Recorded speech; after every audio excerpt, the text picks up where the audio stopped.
Bonjour à tous, pour ce JT de l'emploi, la rédaction de Cadre Emploi a dégoté une campagne de recrutement aérienne, une étude pour nos amis les créatifs et une bonne nouvelle pour les toqués du vélo pour se rendre au boulot. Après Qatar Airways et Emirates Airlines, la compagnie aérienne Etihad, basée à Abu Dhabi, recrute à son tour en France. Ça se passera à partir du mardi 17 juin à Paris, sur convocation uniquement. La compagnie a ouvert un site web, vous allez voir l'adresse, où vous pouvez déposer votre candidature. Alors pour des postes d'hôtesse, de steward, de maître d'hôtel, ou même de chef de cabine, mais seuls 200 candidats seront sélectionnés pour participer à cette journée de sélection. Alors si Etihad Airways ne révèle pas encore ses salaires, sachez que parmi les avantages offerts au personnel, eh bien vous aurez un appartement meublé et une mutuelle santé. Voilà, ça fait partie des cadeaux d'accueil. Avant de prendre votre poste, vous devrez suivre un programme de formation de 7 semaines dans l'école interne d'Etihad qui se situe à Abu Dhabi.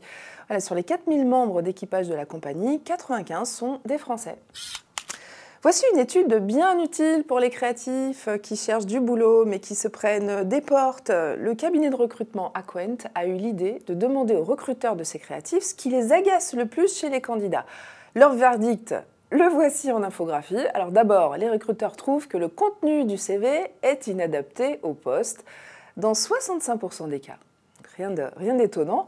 Autre surprise quand même, ils regrettent de trouver des fautes d'orthographe et de grammaire dans 58% des CV. Alors sinon, puisqu'on parle de créatif, forcément il y a un book, un résumé en images des créations.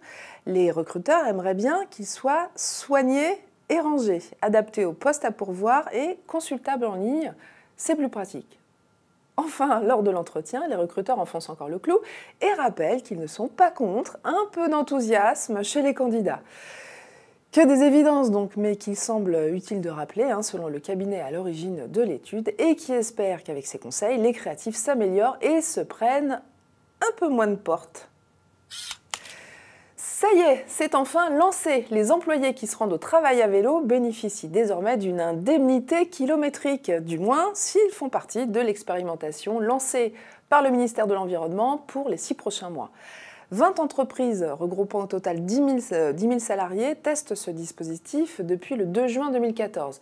La liste figure sur le site Notre Planète, que vous voyez ici, qui a d'ailleurs fait un petit calcul. Prendre son vélo tous les jours pour faire un trajet de 9 km en moyenne rapporterait 90 € par mois. C'est pas mal.